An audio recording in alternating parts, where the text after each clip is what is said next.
Namaste. Today we honor the great queens of India.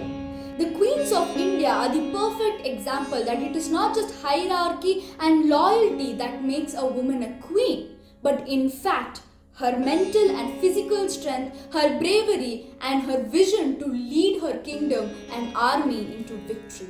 Although India has n numerous number of queens who have shown to this world what bravery, what strength, and what valor a woman can be, today we will honor three great queens of India.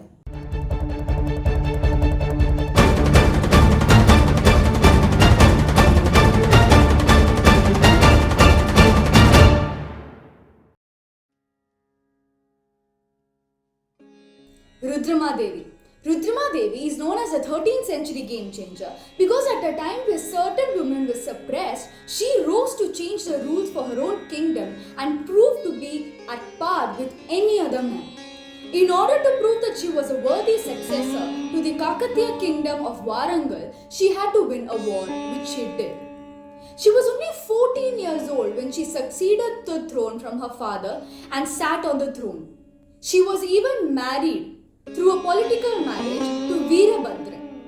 She is one of the very rare female rulers during her time from southern India. She also resisted both the Chalukyas and the Pandyas, who were the major power during that time. She was also the commander of her army, and it is said that she was so fond by the Tandava dance of Lord Shiva that she made it part of the mandatory training for her forces. Immediately after her succession, there were many attacks as the nearby kingdoms saw a kingdom ruled by women as easy prey. But it was firmly resisted by her father. But due to heavy loss suffered, her father decided to completely retire. Ever since then, at a tender age, she became the independent ruler of her kingdom. She was an able administrator and took care of every single matter in her kingdom. However, after the passing away of both her father and husband in a short span, she was extremely grieved and wanted to even die. But she held on to her duty to protect her kingdom. Rudrama Devi had to face both internal resistance from her cousins who were wary of a woman ruler as well as an external threat from much bigger kingdoms. The biggest threat came from the Yadavas of Devagiri who wanted to take advantage of the fact that there was a woman ruler. But little did he know about Rudrama's valor and bravery. She did not only defeat him but in fact chased him all the way back to his own territory. Similarly, she defeated innumerous rulers and captured many forts.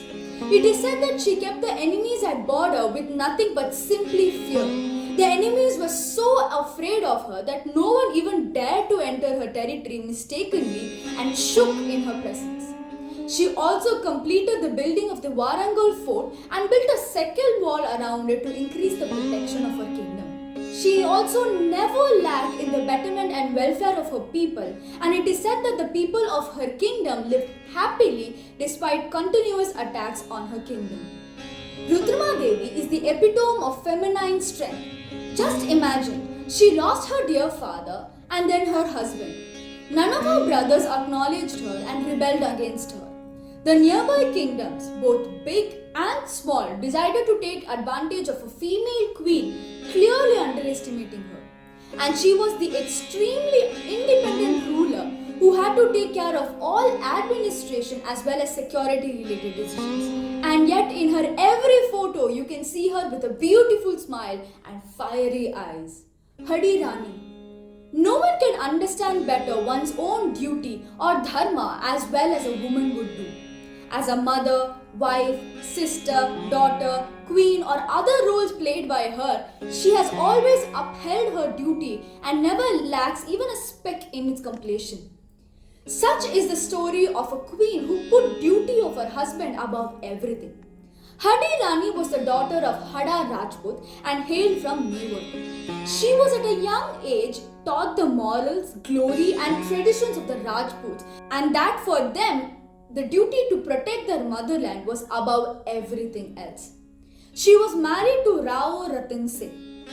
The kingdom at that time was in war with the Mughals and the Maharana of Mewar called for Ratan Singh for a sudden attack on the Mughals while they were in their honeymoon chamber. Ratan Singh was reluctant because it was his first day of wedding and did not want to leave his wife alone.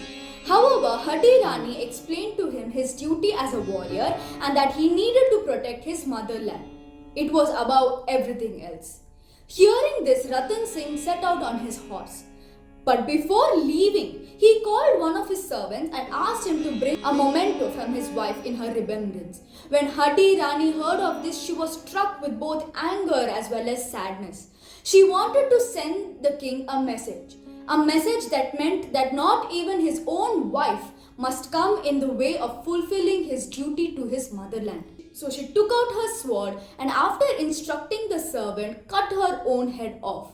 When the servant brought the head of the queen as a memento to Ratan Singh realized his duty. He was extremely proud of his wife and realized that in the fulfillment of one's duty, one must never look back and there must be nothing that stops him from doing so. He said, "Oh brave Hadi, you have upheld the Rajput tradition. I failed to, but you did it." It is said that he in fact carried her head around his neck to keep him reminded of the lesson that she had taught him. He fought bravely the war, defeated the Mughal forces and later cut his own head as he did not want to live without his Rani anymore. Rani Chennamma of Kittur. Rani Chennamma was the first who fought against the British India. After her only son passed away, she adopted a son.